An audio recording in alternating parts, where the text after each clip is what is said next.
မင်္ဂလာပါဆရာမင်္ဂလာပါဈေးကွက်ထဲမှာရှိတဲ့ probiotic တွေအများကြီးထဲမှာဘလို့အချက်လေးတွေကိုကြည့်ပြီးတော့ရွေးချယ်ဝယ်ယူသင့်လဲဆရာအဓိကကတော့ဒီ probiotic ဆိုတာဘာလဲဆိုတာကိုလည်းကျွန်တော်တို့ကမျှဝေပေးခဲ့တဲ့ဗီဒီယိုတွေအများကြီးရှိရပေါ့နော်အဲ့ဒါလေးလည်းပြန်ကြည့်ဖို့အတွက်တိုက်တွန်းပါတယ်ဘလို့အချက်တွေကိုကြည့်ပြီးတော့ဝယ်ယူရမလဲဆိုတဲ့ဟာမပြောခင် probiotic ဖြည့်ဆွတ်စာတွေ probiotic အားဆေးတွေကဘလို့မျိုးလောက်ထားလဲဆိုရင်ကျွန်တော်တို့ကနံပါတ်1ကတော့တစိမ့်ပေါ့နော်ဥပမာကျွန်တော်တို့ဈေးကွက်ထဲမှာရှိတဲ့တစိမ့်တစ်ခုပေါ့အခုဆိုရင်ဒါ SC probiotics ပေါ့ဒါဆိုရင်ဒါ probiotic ကကုမ္ပဏီနာမည်တစိမ့်နာမည်က SC ပေါ့နော်ဆိုတော့အဲ့ဒါပြီးရခါကျရင်ဒါသူ့ရဲ့နာမည်ပေါ့အဲ့နာမည်ပေါ်မူတည်ပြီးတော့ကျွန်တော်တို့ကဒီ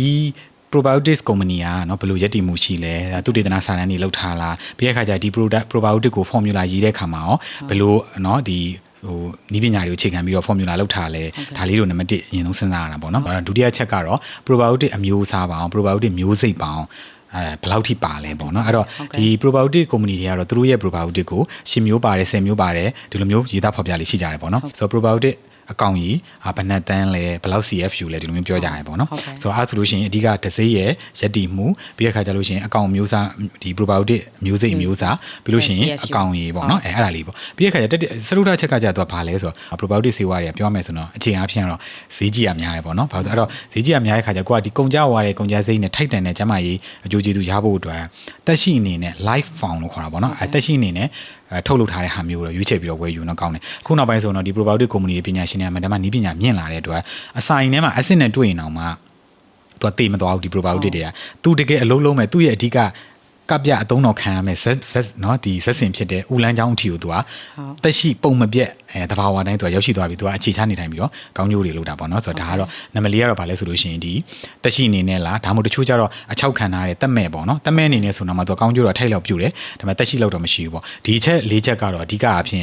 ရွေးချယ်ဝယ်ယူတင်တာပေါ့เนาะနောက်နံပါတ်5ကတော့ဆေးတွေအားလုံးဝင်မယ်အားဆေးတွေအားလုံးဝင်မယ်ဆိုစဉ်းစားမယ်တိုင်း expire date ပေါ့เนาะပြီးလို့ရှိရင်ဘယ်နိုင်ငံကထုတ်တာလဲတရားဝင်တင်သွင်းဖြန့်ချိရောင်းချတာလားပညာရှင်ဟုတ်တယ် FDA ရထားလားဆရာဝန်တွေရောဒါတောက်ဖို့အတွက်လက်ခံလားညွှန်ကြားလားဒါလေးပေါ့ကြည့်ရတယ်ပေါ့နော်ဆိုတော့ဒီချက်လေးတွေကိုထည့်ကြည့်ပြီးတော့ရွေးချယ်ဝယ်ယူမယ်ဆိုရင်တော့ကိုကုန်သွားတဲ့ငွေချင်းနဲ့ထိုက်တန်တဲ့ကျမရဲ့ကြိုးကျေးဇူးကိုပြန်ရတာပေါ့နော်ဟုတ်ကဲ့ပါဆရာနောက်ထပ်သိချင်တာလေးတစ်ခုကလေဒီ probiotic မှာပါတဲ့ stain ဆိုတာကဘာလို့ဆိုလို့ချင်တာလဲဆရာအဲ့တော့သူက probiotic မှာပါတဲ့ strains ပေါ့နော်အဲ့တော့ strain ဆိုတာကသူကဘာကိုပြောရလဲဆိုတော့သူကခုနကတော့ကျွန်တော်တို့ပြောပြဒီ probiotic ဖြစ်ဆိုတာတစ်ခုအားသေးတစ်ခုဝယ်ယူတော့မယ်ဆိုရင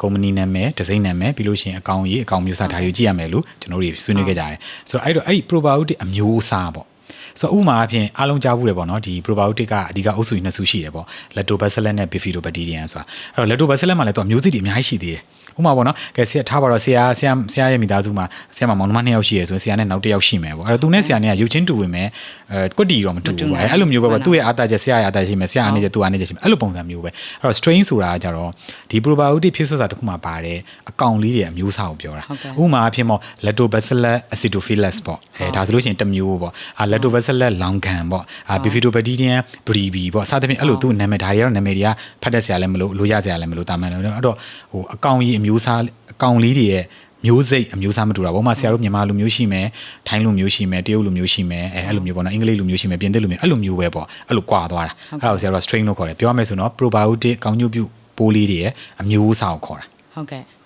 CFU ဆိုတာလေးလည်းရှင်းပြပေးပါအောင်ဆရာ CFU များလေကောင်းလေလို့ပြောလို့ရလားဆရာဟုတ်ကဲ့ပါဒါလေးကလည်းအမှန်တမ်းသိသင့်ပါတယ် probiotic ဖြစ်စွတ်စာတစ်ခုရွေးချယ်ဝယ်ယူမယ်ဆိုရင်ဒီကုမ္ပဏီဒီတစိမ့်တွေဘယ်လောက်ထိကောင်းလဲပညာရှင်တွေဘယ်လောက်ထိလက်ခံလဲဘယ်လောက်ထိကောင်းကျိုးပြုနိုင်လဲဒီထဲမှာပါတဲ့ probiotic ပိုးလေးတွေကဘယ်လောက်ထိအမျိုးအစားစုံလင်လဲဆိုတော့တတိယချက်ကကျတော့အကောင်ကြီးပေါ့အဲ့တော့ဒီမှာလေးခုမြည်တဲ့ CFU ဆိုတာအကောင်ကြီးကိုပြောတာအဲ့တော့ကျွန်တော်တို့ထားပါတော့ဥမာဗီတာမင် C 900 mg ပါတဲ့အားစီကိုတောက်မယ်ပေါ့ဆိုတော့ဒါ900 mg ဆိုတော့ဗီတာမင် C ရဲ့ပါဝင်မှုအဲ့တော့ probiotic ဆေးတောင်းတစ်တောင်းမှာ probiotic အကောင်ကြီးဘယ်လောက်ပါလဲဆိုတာကိုဆရာတို့ကတိုင်းတာတဲ့ unit ကို CFU လို့ခေါ်တယ်အင်္ဂလိပ်လိုရှေ့ကောက်ကတော့ colony forming units ပေါ့နော်အဲ့တော့ဒီ probiotic တွေကကြတော့သူကဆေးလို့သာပြောတကယ်တော့ထဲမှာပါတဲ့သက်ရှိပိုးလေးတွေအဲ့တော့ဆရာတို့ကပိုးလေးတွေကိုသူကဟိုဘီလီယံနဲ့ချီပြီးတော့တွက်တယ်တန်းထောင်နဲ့ချီပြီးတော့ပေါ့နော်ဘယ်လောက်ဘီလီယံလဲ1ဘီလီယံလား10ဘီလီယံလား5လား20လားနောက်ဆုံး50ပေါ့နော်အဲ့တော့ပြောရမယ်ဆိုတော့ရိုးရှင်းပြောရင် CFU ဆိုတာ probiotic ဆေးတောင်းတစ်တောင်းအားဆေးတောင်းတစ်တောင်းမှာပါတယ်ပိုးကောင်ရည်လေးတွေပမာဏကိုခေါ်တာဆိုတော့ဒါဆို CFU များတိုင်းကောင်းလားပေါ့ရေပွေအားဖြင့်ကတော့ CFU များလေကောင်းလေပေါ့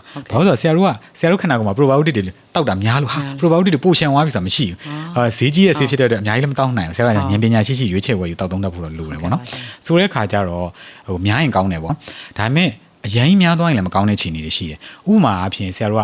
ပေါ့နော် probiotic တွေအရင်များသွားတဲ့ခါမှာကိုခန်းကြနေကိုဆရာတို့ရဲ့လူနာတယောက်ကကိုခန်းကြနေတယ်ကန်ဆာဆေးသွင်းထားလို့စီကျူသွေးကျူဖြစ်နေလို့ကြောက်ကက်ဆေးနေရလို့ဒီလိုမျိုးအခြေအနေမှာ probiotic တွေကိုဆရာတို့ကကောင်းကျင်ဆုံးနဲ့အများကြီးပေးလိုက်တယ်ဆိုလို့ရှိရင်သူ့ရဲ့ကိုခန်းအောင်ဆရာတို့ကတွားပြီးတော့နောက်ကနေအင်းနဲ့အားနဲ့လှုံ့ဆော်လိုက်တာဒါပေမဲ့သူ့ရဲ့အခန့်တဲ့သူ့ရဲ့ခန္ဓာကိုယ်မှာရှိပြီးသားကိုခန်းကကြတော့အားနှင်းနေတယ်အဲ့ဒါဆရာတို့အဲ့လိုနေအခြေအနေမှာဆိုတော့ probiotic တွေကိုများများပေးတိုင်းမကောင်းဒါကြောင့်လို့ဆရာတို့ပုံမှန်ဆိုတော့ဒီလိုဈေးကွက်ထဲမှာရှိတဲ့ဆေးဝါးတွေကတော့သူတို့ပြောထားတဲ့မှာတစ်နေ့ကို1000တောက်ပါ2000တောက်ပါလို့ပြောထားတာတောက်လို့ရတော့ရေဘူးရပြည့်မဲ့ဆိုလို့ရှိရင်တော့အနေနဲ့ကင်းတယ်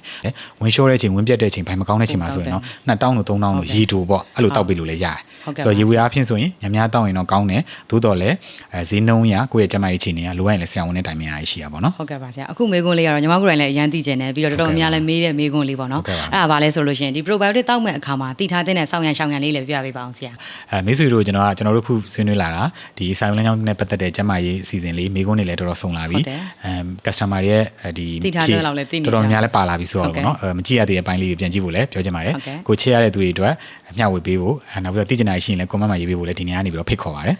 ဆိုတော့ဒီဟိုပါပေါ့နော်probiotic ကိုတောက်သုံးတဲ့အခါမှာပေါ့နော်ဆောင်းရံရှောင်းရံနေရာနည်းနည်းလေးများတယ်ဒါပေမဲ့လူတို့ရှင်းမဲ့ပြောမယ်ဆိုရင်တော့ဟိုဆောင်းရံဆိုတဲ့နေရာမှာတော့ probiotic ကတော့ကောင်းကျိုးပြုတယ်လူတိုင်းအတွက်လည်းတင့်တော်တဲ့အတွက်တိတ်ပြီးအများကြီးမရှိဘူးရှောင်းရံလေးတွေပဲအဓိကထားပြီးမှတ်တင်တာပေါ့နော်ဆိုတော့ဘာလဲဆိုတော့ဆရာတို့အဓိကဆေးဝါးအနေနဲ့ပြောမယ်ဆိုလို့ရှိရင်တော့ဒီ probiotic လေးတွေကြောက်တဲ့ဆေးတွေရှိတယ်ဥပမာအပြင်ကြိုက်ခဲပျောက်ဆေးတွေတို့ steroid ဆေးတွေတို့ပြီးတဲ့ခါကျရင်ပိုးသက်ဆေးတွေတို့အဲ့ဒါရင်းနေဆိုတော့တွဲပြီးတော့တောက်သုံးဖို့မတင်ဘူးပေါ့နော်ဆရာတို့ကဒီပိုးသက်ဆေးတွေကြိုက်ခဲပျောက်ဆေးတွေနဲ့ probiotic တွဲမတောက်တင်တဲ့အကြောင်းကိုတော့ဒီဆရာတို့ရဲ့ season ရဲ့နေရာတော်တော်များများမှာထည့်ပြောသွားလိမ့်မယ်ဒါလေးက2ထပ်ရှိမှ3ထပ်ရှိမှမှတ်မိစေချင်လို့ပေါ့နော်နောက်ချက်ကကြတော့ဆရာတို့က probiotic တွေကဘာတွေကြောက်လဲဆိုတော့အရက်တို့စစ်လေးတို့ကြောက်တယ်ပြီးလို့ရှိရင်ကျမကြီးနေမြင်ရတဲ့အစားအစာတွေပေါ့နော်ဥမာအပြင်စီကြောစာတွေကြာရှည်ခန်းတွေအဲ့တော့အကိုကအဲ့လိုဟာတွေစားပြီးတော့တောက်မယ်ဆိုရင်အဲ့ပိုးလေးတွေကဒီဆရာတို့စားလိုက်တဲ့အစားတောက်ထဲမှာပါလာတဲ့ကျမကြီးနေမြင်ရတဲ့ဟာတွေသူတို့ကကြောက်တယ်တော့သူကတေသွားအဲ့ခါကျဆရာတို့ကတောက်တယ်